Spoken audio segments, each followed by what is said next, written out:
കയറുന്നതിനും വെള്ളം കയറിയ വീടുകൾക്ക് നഷ്ടപരിഹാരം നൽകുന്നതുൾപ്പെടെയുള്ള കാര്യങ്ങൾ ചെയ്യുന്നതുമായി ബന്ധപ്പെട്ട് ഈ നിയോജകമണ്ഡലത്തിന്റെ MLA എന്ന നിലയ്ക്ക് കെ രാജൻ പറഞ്ഞ വാക്കുകളൊക്കെ പാലിക്കപ്പെടാതെ നടന്നു പോവുകയാണ്.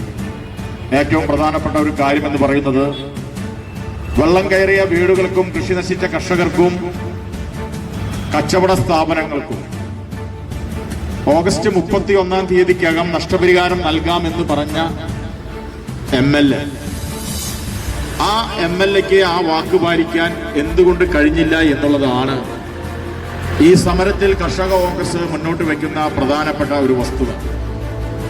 കെ രാജൻ പുല്ലൂരിനെ സംബന്ധിച്ച് MLA ആണെങ്കിൽ കഴിയും എന്നുള്ളത്, ഒരു മന്ത്രി നമ്മുടെ നിയോജകമണ്ഡലത്തിന് റവന്യൂ മന്ത്രിയെ ലഭിക്കുമ്പോൾ ആ മന്ത്രിക്ക് എന്തെല്ലാം ചെയ്യാൻ കഴിയും എന്നുള്ളതിനെ കുറിച്ച് ഏറ്റവും കൂടുതൽ അറിഞ്ഞിരിക്കുന്ന ആളുകളാണ് ഞാനും നിങ്ങളും ഉൾപ്പെടെയുള്ള ആളുകൾ.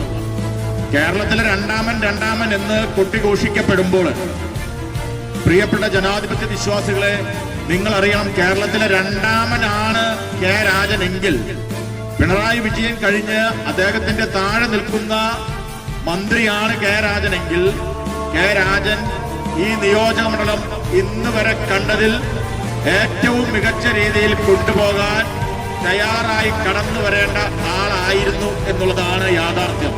കാരണം ഒല്ലൂരിന്റെ MLA റവന്യൂ മന്ത്രിയായി ചരിത്രത്തിലേക്ക് കടന്നു വരുമ്പോൾ നമ്മളൊക്കെ പ്രതീക്ഷിക്കുന്നത് അങ്ങനെയാണ്. ഭരിക്കുന്ന സർക്കാരിൽ രണ്ടാമനായ ഒരു മന്ത്രി കടന്നു വരുമ്പോൾ ആ നിയോജകമണ്ഡലത്തില് പറഞ്ഞ കാര്യങ്ങൾ പാലിക്കപ്പെടും എന്നുള്ളതാണ് ഞാനും നിങ്ങളുമൊക്കെ സ്വപ്നം കണ്ടത്. പക്ഷെ എന്താ സംഭവിച്ചത്? 2016 MLA ആയി വന്നപ്പോൾ പറഞ്ഞ പ്രഖ്യാപനങ്ങൾ പോലും നടപ്പിലാക്കാൻ കഴിയാതെ നമ്മുടെ മുമ്പിലൂടെ കടന്നു പോകുന്ന ഈ റോഡ് ഉൾപ്പെടെ തൊട്ടപ്പുറത്ത് കണ്ണാറയിൽ നിന്നും നടത്തറയിലേക്ക് കടന്നു പോകുന്ന റോഡിന്, പൂച്ചട്ടി വഴി മൂർക്കനിക്കര വഴി കടന്നു പോകുന്ന റോഡിന് 49 കോടി രൂപ അനുവദിച്ചിട്ട് 2016 ആദ്യത്തെ സമ്മേളനം കഴിഞ്ഞ് ബഡ്ജറ്റ് അവതരിപ്പിച്ചപ്പോൾ ആ ബഡ്ജറ്റിൽ വെച്ചതാണ് 49 കോടി രൂപ. പക്ഷെ ആ പദ്ധതി പോലും റെഡിയാക്കുവാൻ അല്ലെങ്കിൽ തുടങ്ങി വെക്കുവാൻ പോലും MLA കെ രാജന് കഴിഞ്ഞിട്ടില്ല എന്നുള്ളതാണ് യഥാർത്ഥത്തിൽ.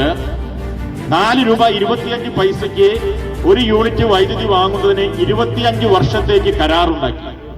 25 വർഷത്തേക്ക് നമുക്ക് ഒരു യൂണിറ്റ് വൈദ്യുതി വാങ്ങുന്നതിന് 4 രൂപ 25 പൈസ മാത്രമാണ് ഉമ്മൻചാണ്ടി അധികാരത്തിൽ നിന്നും പോകുമ്പോൾ ഉണ്ടാക്കിയ കരാറ് പ്രകാരം നിലനിന്നിരുന്നത്. ഈ ഗവൺമെന്റ് അധികാരത്തിൽ വന്ന് 6 മാസം പിന്നിട്ടപ്പോൾ ആ കരാറ് അഴിമതിയാണെന്ന് പറഞ്ഞ് 4 രൂപ 25 പൈസയ്ക്ക്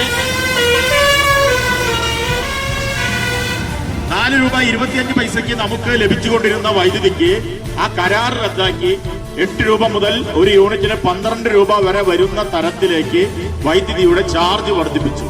ചാർജ് വർദ്ധിപ്പിച്ചപ്പോൾ എന്താ സംഭവിച്ചത്? നമ്മൾ കണ്ടതാ.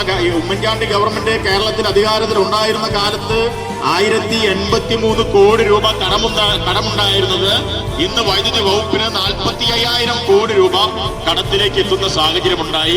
4 രൂപ 25 പൈസയ്ക്ക് നമുക്ക് ഒരു യൂണിറ്റ് വൈദ്യുതി ലഭിച്ചത് 8 രൂപയ്ക്കും 12 രൂപയ്ക്കും വാങ്ങുന്ന സാഹചര്യം കടന്നു വന്നപ്പോൾ പ്രതിദിനം 20 കോടി രൂപയുടെ നഷ്ടം കേരളത്തിലെ സർക്കാരിനുണ്ടാകുന്ന സാഹചര്യം ഉണ്ടാക്കിക്കൊണ്ട് ഒരു ഗവൺമെന്റ് മുന്നോട്ട് പോകുമ്പോൾ ആ നഷ്ടം നികത്താൻ വേണ്ടി നമ്മുടെയൊക്കെ സാധാരണക്കാരനായ ആളുകളുടെ മുകളിൽ അത് താരിഫ് ചാർജായി ഉൾപ്പെടുത്തിക്കൊണ്ട് നമ്മളിൽ നിന്നും കരസ്ഥമാക്കാൻ തീരുമാനമെടുത്ത് ഒരു ഗവൺമെന്റ് മുന്നോട്ട് പോവുകയാണ്.